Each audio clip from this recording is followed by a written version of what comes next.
RSS BJP Sangh Parivar ശക്തികളുടെ രാഷ്ട്രീയ അജണ്ടയെ ചെറുത്തു തോൽപ്പിക്കുന്നതിന് വേണ്ടി കോൺഗ്രസ് ദേശീയ തലത്തിൽ വളരെ താഴെ തലം മുതൽ സജീവമായ പുനഃസംഘടന നടത്താൻ വേണ്ടി പോവുകയാണ്.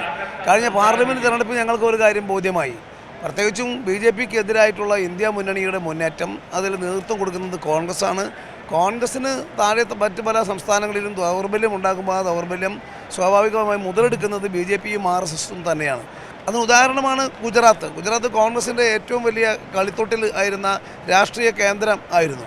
അത് മഹാത്മാഗാന്ധിയുടെ ജന്മഭൂമി, സർദാർ വല്ലഭായ് പട്ടേലിൻ്റെ കർമ്മഭൂമിയായ ഈ മണ്ണിൽ ഇന്ന് BJPയുടെയും RSS സംഘപരിവാറിൻ്റെയും ശക്തി വർദ്ധിക്കുന്നതിന് കാരണം കോൺഗ്രസിൻ്റെ ദൗർബല്യം തന്നെയാണ്. ഇത് തന്നെയാണ് മറ്റു പല സംസ്ഥാനങ്ങളിലും ഉള്ളത്. അതുകൊണ്ട് ഞങ്ങളത് അതിജീവിക്കാൻ വേണ്ടിയുള്ള കടുത്ത പുനഃസംഘടനയും സംഘടനാ സംവിധാനം സജീവമാക്കാൻ വേണ്ടിയുള്ള വളരെ ഇടപെടൽ നടത്തുകയാണ്. അത് എല്ലാ തലങ്ങളിലും വരും. കേരളത്തിലെ കോൺഗ്രസ് വാർഡ് അടിസ്ഥാനത്തിൽ വാർഡ് ബൂത്ത് തുടങ്ങി മുകളിലോട്ട് കേരളത്തിലെ കോൺഗ്രസിലും അതിൻ്റെ ഗുണപരമായ മാറ്റം ഉണ്ടാകും. ഏറ്റവും പ്രധാനപ്പെട്ടത് ഇപ്പോൾ ഗുജറാത്തിൽ 30 വർഷമായിട്ട് ഗുജറാത്തിലേക്ക് കോൺഗ്രസ് അധികാരത്തിലില്ല. അപ്പോൾ കേരളത്തിൽ ഇപ്പോൾ കഴിഞ്ഞ 10 വർഷമായിട്ട് അധികാരത്തിലില്ല. അപ്പോൾ ആ ഒരു ഘട്ടത്തിൽ ഇപ്പോൾ ഒരു വലിയ രീതിയിലൊരു അഴിച്ചുപണിക്ക് അനിവാര്യമല്ലേ? എങ്ങനെയാണ് അവിടുത്തെ അവസ്ഥ? അത് തീർച്ചയായിട്ടും ഇന്ത്യയിലെ പല സംസ്ഥാനങ്ങളിലും ഈ ഗുജറാത്തിനെ കുറിച്ച് പറഞ്ഞതുപോലെ 10 വർഷമായി കേരളത്തെക്കുറിച്ച് പറയുന്ന പോലെ ഇന്ത്യയിലെ പല സംസ്ഥാനങ്ങളിലും കോൺഗ്രസ് ഇന്ന് അധികാരത്തിലില്ല. എന്നാൽ കോൺഗ്രസിൻ്റെ വോട്ട് ഷെയർ നോക്കിയാൽ മനസ്സിലാകും. ഗുജറാത്തിൽ തന്നെ കോൺഗ്രസിന് വോട്ട് ഷെയർ 30%-നടുത്ത് കോൺഗ്രസ് വോട്ട് ഷെയർ ഗുജറാത്തിൽ കോൺഗ്രസിനുണ്ട്. ഇത് തന്നെയാണ് കേരളം ഉൾപ്പെടെ ഇന്ത്യയിലെ മറ്റു സംസ്ഥാനത്തുമുള്ളത്. പക്ഷേ ഞങ്ങളെ പല സന്ദർഭങ്ങളിലെയും ചില ആ സന്ദർഭത്തിനനുസരിച്ച് ഇടപെടുന്നതിൽ ചെന്നിട്ടുള്ള ചില പോരായ്മകളാണ് ഞങ്ങൾക്ക് ഇത്തരം അധികാരത്തിൽ നിന്നും മാറി നിൽക്കാനിടയായിട്ടുള്ളത്. അത് മാറ്റിയെടുക്കാൻ വേണ്ടി ഞങ്ങൾ കഠിനാധ്വാനം ചെയ്യും. ആ കഠിനാധ്വാനം ചെയ്യുന്നതിന് വേണ്ടിയിട്ടുള്ള ഒരു ആദ്യത്തെ സൂചകമാണ് ഈ ഗുജറാത്തിലെ AICC സമ്മേളനം. പിന്നെ ഇന്നലെ സുപ്രീം കോടതി വിധി കണ്ടുണ്ടാവുമല്ലോ, തമിഴ്നാട് സർക്കാർ നൽകിയ ഗവർണർമാരുടെ വിഷയത്തിലുള്ള സുപ്രീം കോടതി വിധി. ആ സുപ്രീം കോടതി വിധി എങ്ങനെയാണ് നോക്കുകയാണെങ്കിൽ? സത്യം പറഞ്ഞാൽ ഗവർണർ എന്ന് പറയുന്നത് ഇന്ത്യൻ ഭരണഘടന എടുത്തു കളയേണ്ട കാലമായി. ഈ ഒരു ആലങ്കാരിക പോസ്റ്റാണ്.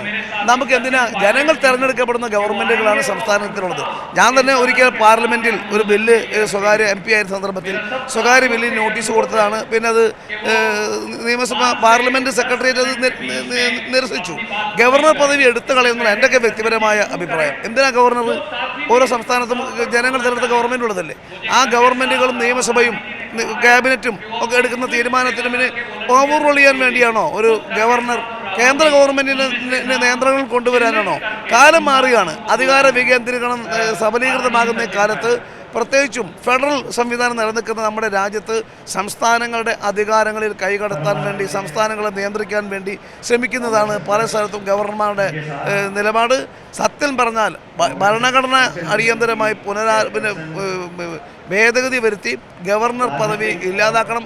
അതിന് UPA ഗവൺമെൻറ് ഇന്ത്യയിൽ വരും, ഉറപ്പിക്കാം. നമുക്ക് ഉറപ്പായിട്ട് വിശ്വസിക്കാം UPA ഗവൺമെൻറ് ഭാവിയിൽ വരും. അത് ഇന്ത്യ മുന്നണി ഗവൺമെൻറ്റാണ് UPA എന്ന് ഉദ്ദേശിക്കുന്നത്. അങ്ങനെ അടുത്ത തവണ പാർലമെൻറ്റിൽ നമ്മൾ വരുമ്പോൾ ഗവർണർ പദവി ഭരണഘടനയിൽ നിന്നും എടുത്തു കളയാണ് വേണ്ടത്. ഗവർണർ പലപ്പോഴും പല സംസ്ഥാനങ്ങൾക്ക് മാർഗതടസ്സമാണ്. ഇതിൽ ഏറ്റവും കൂടുതൽ കഴിഞ്ഞ തവണ നമുക്കറിയാം ആരിഫ് മുഹമ്മദ് ഖാനാണ് ഏറ്റവും കൂടുതൽ കേരള സർക്കാരുമായി വലിയ രീതിയിൽ യുദ്ധപ്രഖ്യാപനം നടത്തി. പല ബില്ലുകളിൽ ഒപ്പുവെക്കാത്ത സാഹചര്യമൊക്കെ ഉണ്ടായി.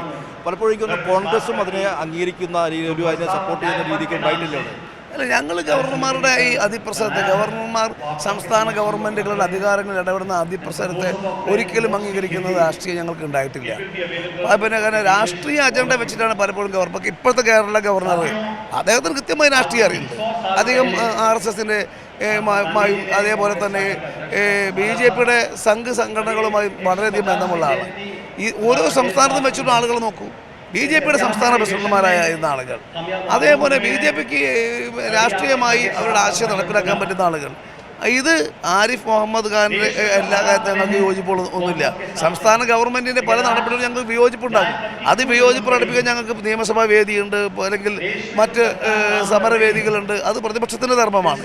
ഭരിക്കുന്ന ഭരണാധികാരികളുടെ ഭരണകൂടത്തിൻ്റെ ഗവൺമെൻറ്റിൻ്റെ വിയോജിപ്പുകൾ പ്രകടിപ്പിക്കാനുള്ള പ്രതിപക്ഷത്തിൻ്റെ അവകാശങ്ങൾക്ക് നിയമസഭയ്ക്ക് പുറത്തും അവകാശമുണ്ട്. അതുകൊണ്ട് ഗവർണർ ഉപയോഗപ്പെടുത്തി അത് ചെയ്യുന്നത് ഒട്ടും ഗുണകരമല്ല. ചില ബില്ലുകളിൽ വെക്കരുത് എന്ന് പ്രതിപക്ഷ നേതാവ് പോലും പറഞ്ഞ ഘട്ടമുണ്ടായിട്ടുണ്ട്. അല്ല, അത് രാഷ്ട്രീയമായി ഉള്ള ചില എതിർപ്പുകളുടെ ഭാഗമായിട്ടാണ്. രാഷ്ട്രീയമായി നമുക്ക് സംസ്ഥാന ഗവൺമെൻറ്റുകളോട് ഉണ്ടാകുന്ന എതിർപ്പ്, നിയമസഭയിൽ ആവശ്യമായ ചർച്ച നടക്കാതെ വരുമ്പോൾ ഉണ്ടാകുന്ന എതിർപ്പ്, അത് ആ സന്ദർഭത്തിലെ രാഷ്ട്രീയത്തിനനുസരിച്ച് പറയുന്നതാണ്. പക്ഷെ ഒരു ദേശീയ തലത്തിലുള്ള ഒരു പൊതു പോളിസി യുടെ ഭാഗമായിട്ടാണ് ഇവിടെ സൂചിപ്പിച്ചത്. എന്തിനാണ് നമ്മുടെ ജനാധിപത്യ ഭരണ സംവിധാനത്തിൽ ജനങ്ങൾ തിരഞ്ഞെടുക്കപ്പെടുന്ന ഗവൺമെൻറ് ഉള്ളപ്പോൾ ആ ഗവൺമെൻറ്റിന് മുകളിൽ എന്തിനാണ് മറ്റൊരു അധികാര സ്ഥാനം എന്നതാണ് പുനരാലോചനയ്ക്ക് വിധേയമാകേണ്ടത്. സ്വാതന്ത്ര്യം കിട്ടി നമ്മൾ 8 പതിറ്റാണ്ടിലേക്ക് കടക്കാൻ വേണ്ടി പോകണം. ഇനിയെങ്കിലും ഒരു കാലത്തിനനുസരിച്ചൊരു മാറ്റം ഉണ്ടായേ മതിയാകും.